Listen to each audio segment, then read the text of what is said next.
नमस्कार, welcome to career education. Career education में आप सभी का स्वागत है। दोस्तों, आज जिस टॉपिक पर बात करेंगे उस टॉपिक का नाम है बायोलॉजी, यानी कि जीव विज्ञान से हम लोग 500 क्वेश्चन का सीरीज कर रहे हैं। 500 महत्वपूर्ण क्वेश्चन का जो हम लोग सीरीज कर रहे हैं, जिसमें आज पार्ट 4 हम लोग करने वाले हैं।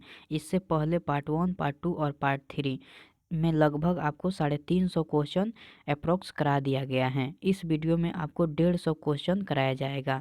तो जो 500 क्वेश्चन महत्वपूर्ण क्वेश्चन का हम लोग जो सीरीज कर रहे हैं, वो वीडियो आज एंड हो जाएगी। अगर आप ये 500 महत्वपूर्ण क्वेश्चन पूरा देख लेते हैं, याद कर लेते हैं, तो आपको कोई ऐसा एग्ज़ाम नहीं हो जिसमें ये 500 क्वेश्चन से सवाल रिपीट नहीं करें। और एक सवाल नहीं दोस्तों, आपको 2 या 3 सवाल आपको बायो से जो देखने को मिलता है वो इसी 4 वीडियो से ही अंदर से आएगा, क्योंकि इतना इम्पोर्टेंट क्वेश्चन है। मैं जो भी क्वेश्चन इसमें लाया हूँ, ये जो पार्ट में 500 क्वेश्चन का जो हम लोग सीरीज कर रहे हैं, इसमें जो जो क्वेश्चन है वो 2 से नहीं 3 बार, 4 बार, 5 बार रिपीटेशन क्वेश्चन है। तो आप ये जो चारों वीडियो है वो आप इम्पोर्टेंट समझ करके और अपना रिजल्ट अगर चाहते हैं तो इस वीडियो को देख लीजिए और अपना रिजल्ट पक्का कर लीजिए। इस वीडियो से 100% आपको इस वीडियो से सवाल देखने को मिलेगा। इस वीडियो से नहीं, इस वीडियो से देखने को मिलेगा ही, बट 4 जो 3 पार्ट पहले भी दिया गया है उस तीनों पार्ट से भी मिलेगा। तो अगर अभी तक आप नहीं देखे हैं तो आप जाइए वो तीनों पार्ट भी देखिए और तब ये 4 पार्ट देखिए। वो तब आपको 500 क्वेश्चन जो हो जाएगी, आपका 100% एग्ज़ाम क्लियर हो जाएगा। और हाँ दोस्तों, चलिए क्वेश्चन देखते हैं, फिर आगे आपसे मैं बात करते रहूँगा। क्वेश्चन कह रहा है, थोड़ा क्वेश्चन को मैं बड़ा कर देता हूँ ताकि आपको पढ़ने में दिक्कत नहीं हो। क्वेश्चन कह रहा है, क्वेश्चन क्या कह रहा है? क्वेश्चन कह रहा है ग्वाइटर यानी कि गलसुआ रोग से प्रभावित होने वाला अंग है, तो थायराइड ग्रंथि है। हाँ दोस्तों, ग्वाइटर यानी कि गलसुआ रोग से प्रभावित होने वाला अंग है, तो थायराइड ग्रंथि है। Okay, next question. शुद्ध जल तथा समुद्र का जल तथा दूध का पीएच मान होता है, तो शुद्ध जल का पीएच मान 7 होता है, समुद्र का जल का पीएच मान 8.4 होता है तथा दूध का पीएच मान 6.4 होता है। ओके दोस्तों, यह क्वेश्चन मैं फिर रिपीट कर दे रहा हूँ, क्योंकि यह क्वेश्चन हर एग्ज़ाम में 2, 3, 4, 5 हर बार रिपीट करता है। यह क्वेश्चन जितना शिफ्ट में एग्ज़ाम होता है उतना शिफ्ट में यह क्वेश्चन रिपीट करता है, इसलिए यह क्वेश्चन आप विशेष ध्यान देकर पढ़िए। मैं क्वेश्चन आपको याद करा ही देता हूँ अभी। देखिए, शुद्ध जल का पीएच मान अगर पूछे तो 7 हो जाएगा। अगर समुद्र का जल का पीएच मान पूछे तो 8.4 हो जाएगा। और दूध का पीएच मान पूछे तो 6.4 हो जाएगा। ओके दोस्तों, नेक्स्ट क्वेश्चन देखते हैं। दोस्तों, अगर आपको पीडीएफ चाहिए इसका, तो टेलीग्राम पर मैं इसका पीडीएफ दे दूंगा। अगर आप टेलीग्राम पर अभी तक नहीं जुड़े हैं तो कैरियर एजुकेशन यूट्यूब नाम कर वहाँ पर भी टेलीग्राम का ग्रुप है। कैरियर एजुकेशन नाम के टेलीग्राम पर भी ग्रुप है, उसमें ऐड हो जाइए, या डिस्क्रिप्शन में मैं लिंक दे दूंगा, उसके थ्रू भी आप ऐड हो जाइए। ओके दोस्तों, चलिए क्वेश्चन देखते हैं। नेक्स्ट क्वेश्चन कह रहा है चेचक का टीका की खोज किसने की थी, तो एडवर्ड जेनरल ने। किसने की थी दोस्तों? एडवर्ड जेनरल ने। चेचक का टीका की खोज की थी, किसने की थी? तो एडवर्ड जेनरल ने। Okay, next question. पेनिसिलिन की खोज की थी, तो पेनिसिलिन की खोज किसने की थी? तो अलेक्जेंडर फ्लेमिंग ने। हाँ दोस्तों, पेनिसिलिन की खोज की थी तो अलेक्जेंडर फ्लेमिंग ने। ओके, नेक्स्ट क्वेश्चन देखते हैं। होम्योपैथी के आविष्कारक हैं, तो होम्योपैथी के आविष्कारक कौन हैं? तो ही नैमेन। हाँ दोस्तों, हैनी मैन है। कौन है दोस्तों? हैनी मैन है। होम्योपैथी के आविष्कारक कौन है? तो हैनी मैन है। ओके, नेक्स्ट क्वेश्चन देखते हैं। बैक्टीरिया की खोज की थी, बैक्टीरिया की खोज किसने की थी? तो ल्यूवेन हॉक ने। हाँ दोस्तों, बैक्टीरिया की खोज किसने की थी? तो ल्यूवेन हॉक ने बैक्टीरिया की खोज की थी। ओके, नेक्स्ट क्वेश्चन देखते हैं। नेक्स्ट क्वेश्चन कह रहा है फूलों तथा फलों का अध्ययन कहलाता है। हाँ दोस्तों, तो फूलों का अध्ययन अगर पूछेगा तो एंथ्रोलॉजी, याद कर लीजिए। फूलों का अध्ययन कहलाता है एंथ्रोलॉजी तथा फलों का अध्ययन कहलाता है पोमोलॉजी। फलों का अध्ययन अगर पूछे एग्जाम में तो पोमोलॉजी लगाइएगा, अगर फूलों का अध्ययन पूछे एग्जाम में तो एंथ्रोलॉजी लगाइएगा। यह क्वेश्चन 100% रिपीट करता है, आप याद कर लीजिए।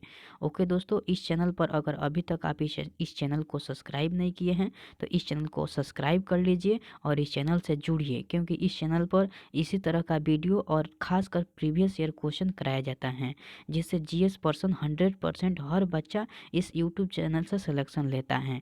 तो अगर आपको भी अपना सिलेक्शन लेना है और अपने माता पिता का नाम रोशन करना है तो इस चैनल को जुड़िए और अपना रिजल्ट पक्का कीजिए। ओके दोस्तों, चलिए बिना देरी किए हुए क्वेश्चन देखते हैं। नेक्स्ट क्वेश्चन कह रहा है कीट पतंग तथा पक्षियों का अध्ययन कहलाता है। तो कीट पतंग का अध्ययन एंटोमोलॉजी कहलाता है। हाँ दोस्तों, कीट पतंग का अध्ययन एंटोमोलॉजी कहलाता है तथा पक्षियों का अध्ययन ऑर्निथोलॉजी कहलाता है। तथा पक्षियों का अध्ययन ऑर्निथोलॉजी कहलाता है। याद कर लीजिए, मैं बार बार रिपीट कर रहा हूँ आपको याद दिलाने के लिए, याद कराने के लिए। तो आप अगर याद कर लेते हैं तो बहुत अच्छी बात है, नहीं तो बहुत दिक्कत होगी आपका। तो चलिए नेक्स्ट क्वेश्चन देखते हैं। आपका ज़्यादा टाइम मैं नहीं ले रहा हूं, क्योंकि आपका एक एक मिनट इम्पोर्टेंट टाइम है। ओके, नेक्स्ट क्वेश्चन देखते हैं। गाय तथा भैंस का गर्भकाल होता है। तो गाय का गर्भकाल 284 दिन का होता है तथा भैंस का गर्भकाल 300 दिन का होता है। हाँ दोस्तों, गाय का गर्भकाल 284 दिन का तथा भैंस का गर्भकाल 300 दिन का होता है। ओके, नेक्स्ट क्वेश्चन देखते हैं। नेक्स्ट क्वेश्चन कह रहा है तंत्रिका तंत्र की इकाई को कहते हैं, क्या कहते हैं? न्यूरॉन कहते हैं। तंत्रिका तंत्र की इकाई को क्या कहते हैं? तो न्यूरॉन कहते हैं। ओके, नेक्स्ट क्वेश्चन देखते हैं। गुर्दे का भार होता है तो लगभग 150 ग्राम होता है। गुर्दे का भार होता है तो लगभग 150 ग्राम का होता है। ओके, नेक्स्ट क्वेश्चन देखते हैं। मनुष्य के शरीर में मांसपेशियों की संख्या होती है तो लगभग 639। हाँ दोस्तों, मनुष्य के शरीर में मांसपेशियों की संख्या होती है तो लगभग 639 होती हैं। ओके, नेक्स्ट क्वेश्चन देखते हैं। नेक्स्ट क्वेश्चन कह रहा है शरीर का सबसे कठोर तत्व होता है तो एनामिल होता है। हाँ दोस्तों, शरीर का सबसे कठोर तत्व होता है तो एनामिल होता है। एनामिल पाया कहाँ जाता है? तो दांत के ऊपरी भाग में एनामिल पाया जाता है, जो सबसे कठोर होता है। ओके, नेक्स्ट क्वेश्चन देखते हैं। सपनों तथा संदर्भ के अध्ययन को कहते हैं। तो सपनों के अध्ययन को अर्निरोलॉजी कहते हैं। हाँ दोस्तों, सपनों के अध्ययन को अर्निरोलॉजी कहते हैं तथा संदर्भ के अध्ययन को केलोलॉजी कहते हैं। क्या कहते हैं संदर्भ के अध्ययन को? तो संदर्भ के अध्ययन को केलोलॉजी तथा सपनों के अध्ययन को अर्निरोलॉजी। याद कर लीजिए, क्योंकि जो अध्ययन वाला जो क्वेश्चन है ना, वो 100% क्वेश्चन रिपीट कर रहा है, खासकर एनटीपीसी और ग्रुप डी के एग्ज़ाम में। तो आप कोई भी एग्ज़ाम का तैयारी कर रहे हो तो आपको जो अध्ययन है वो सारा क्वेश्चन याद होना ही चाहिए, क्योंकि इससे क्वेश्चन रिपीट करता है। ओके, नेक्स्ट क्वेश्चन देखते हैं। मनुष्यों में लिंग निर्धारण निर्भर होता है। मनुष्यों में लिंग निर्धारण निर्भर होता है किस पर? तो पुरुष के क्रोमोसोम पर। हाँ दोस्तों, पुरुष के क्रोमोसोम पर निर्भर करता है। ओके, नेक्स्ट क्वेश्चन देखते हैं। शरीर में रक्त परिभ्रमण में समय लगता है तो 23 सेकेंड का। हाँ दोस्तों, मनुष्य के शरीर में परिभ्रमण सॉरी दोस्तों नेक्स्ट क्वेश्चन देखते हैं। क्वेश्चन कह रहा है शरीर में रक्त परिभ्रमण में समय लगता है तो 23 सेकेंड का समय लगता है। ओके, नेक्स्ट क्वेश्चन देखते हैं। नेक्स्ट क्वेश्चन कह रहा है मरुस्थल में उगने वाले पौधा कहलाता है तो जीरोफाइटा कहलाता है।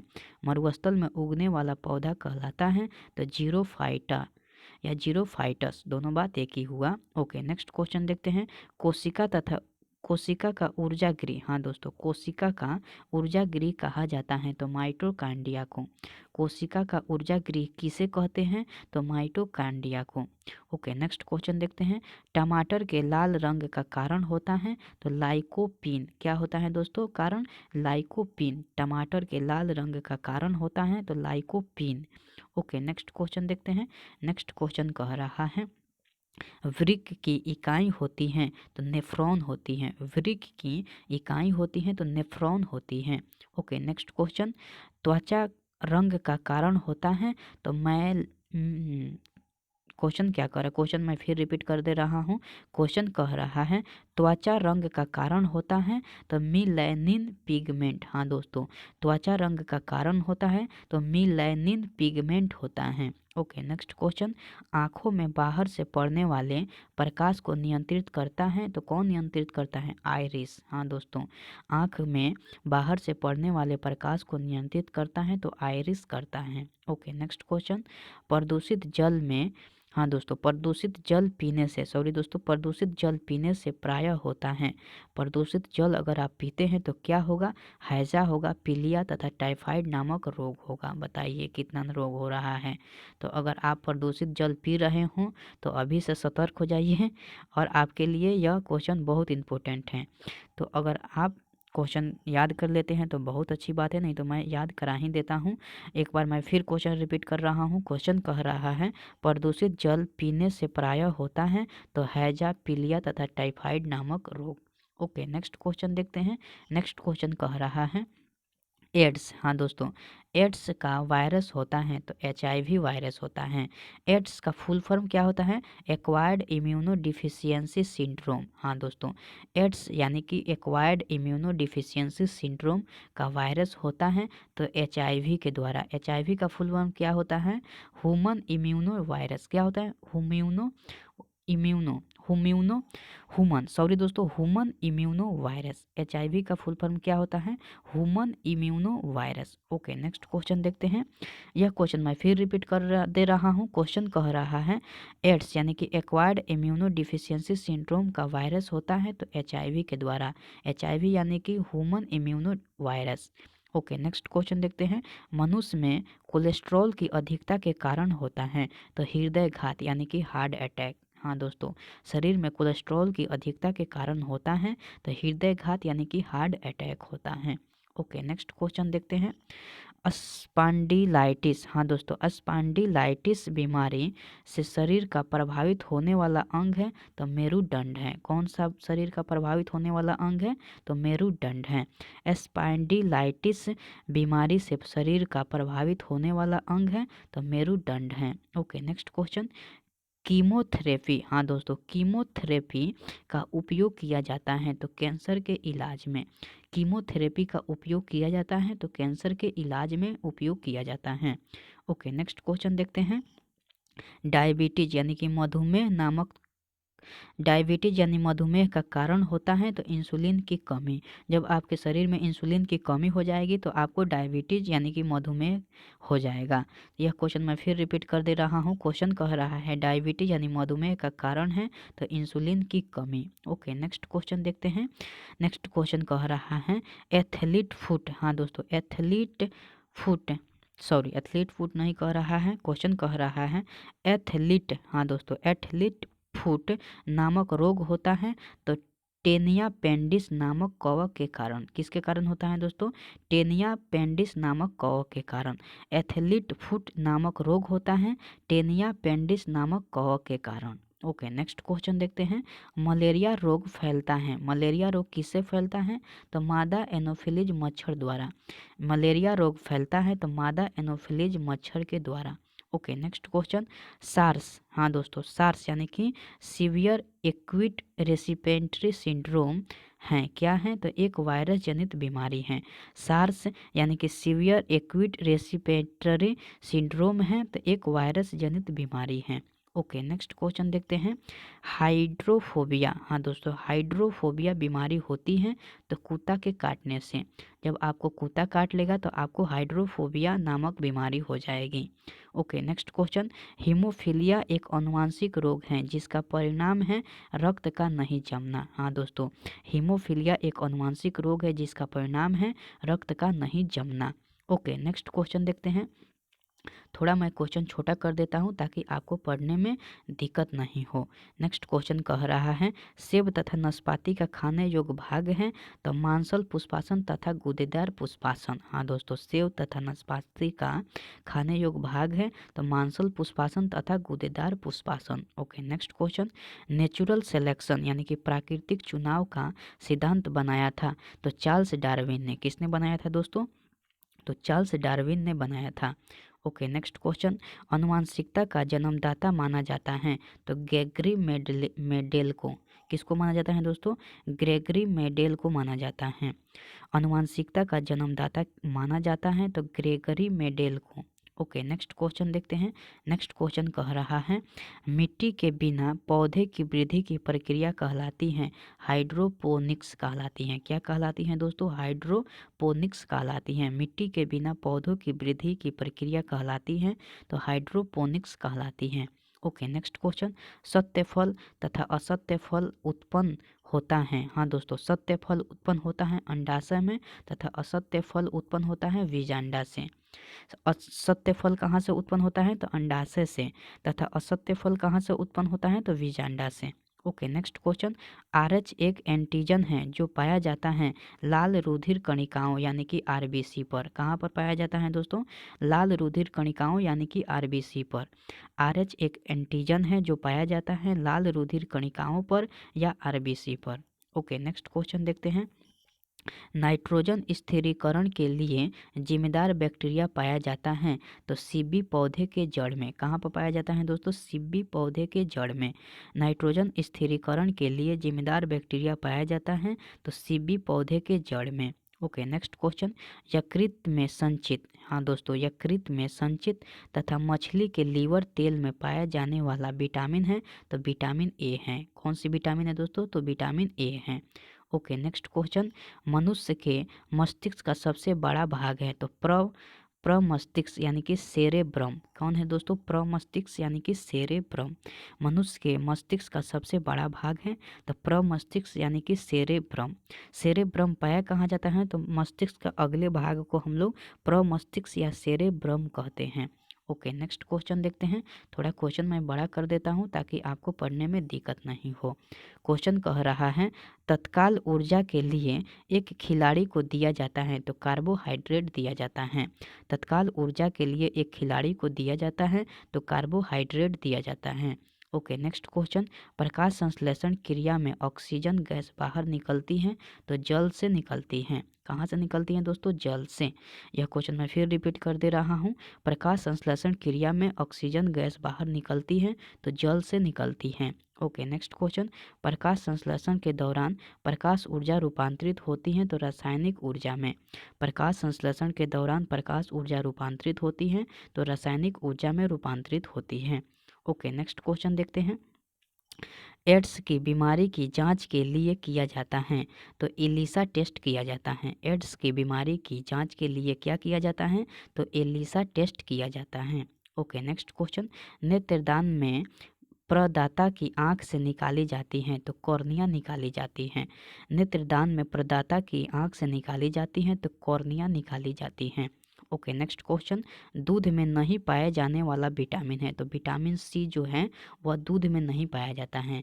तो क्वेश्चन अगर ये भी पूछ दे कि विटामिन सी किस में पाया जाता है तो विटामिन सी खट्टे पदार्थ में पाए जाते हैं जैसे नींबू, संतरा, आंवला, ये सब में विटामिन सी पाया जाता है। ओके, यहाँ से आपको 2 क्वेश्चन क्लियर हो गया होगा। दूध में नहीं पाए जाने वाला विटामिन तो विटामिन सी, और अगर क्वेश्चन पूछता है कि विटामिन सी किस पदार्थ में चाहे किस चीज़ में पाया जाता है तो विटामिन सी खट्टे पदार्थ में पाया जाता है यानी कि आंवला, नींबू, संतरा, ये सब में विटामिन सी पाया जाता है। ओके, नेक्स्ट क्वेश्चन पक्का आम में पाया जाता है तो विटामिन ए। पका हुआ आम में कौन सा विटामिन पाया जाता है? तो विटामिन ए पाया जाता है। ओके, नेक्स्ट क्वेश्चन देखते हैं।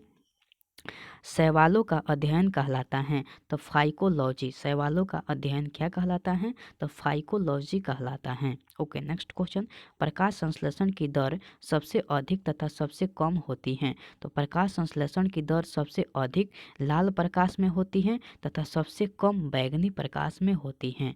तो क्वेश्चन आपको यहाँ से 2 क्वेश्चन क्लियर हो गया। अगर क्वेश्चन पूछेगा कि प्रकाश संश्लेषण की दर सबसे अधिक कहाँ पर किस में होती हैं तो लाल प्रकाश में, और अगर क्वेश्चन कहता है कि सबसे कम कहाँ होती हैं तो बैगनी प्रकाश में। ओके, नेक्स्ट क्वेश्चन देखते हैं। राइजोबियम जीवाणु पाए जाते हैं तो दलहन की जड़ में। कहाँ पर पाए जाते हैं दोस्तों? दलहन की जड़ में। राइजोबियम जीवाणु पाए जाते हैं तो दलहन की जड़ में। ओके, नेक्स्ट क्वेश्चन तारपीन का तेल प्राप्त किया जाता है? तो चीड़ के वृक्ष से। तारपीन का तेल प्राप्त किया जाता है तो चीड़ के वृक्ष से प्राप्त किया जाता है। ओके दोस्तों, हम लोग आज पूरा कर लिए 500 क्वेश्चन का सीरीज। आपको उम्मीद करते हैं कि सारा 500 क्वेश्चन याद हो गया होगा।